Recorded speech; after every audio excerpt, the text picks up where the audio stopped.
வணக்கம் குருஜி, வணக்கம் குருஜி.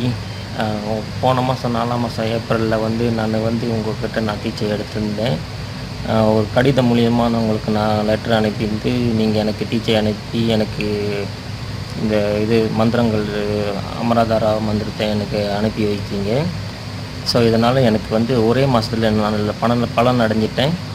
அந்த நன்றி உங்களுக்கு நான் சொல்கிறதுக்காக நான் இந்த வீடியோ ரெக்கார்டிங்கை நான் உங்களுக்கு அனுப்புகிறேன். நமோ நாராயணா, நமோ நாராயணா. நானும் வீடு வாங்கிட்டேன். வீடு வாங்கி ரொம்ப சந்தோஷமாக இருக்கேன் ஐயா. என்னோடய வாழ்த்துக்கள் ஐயா.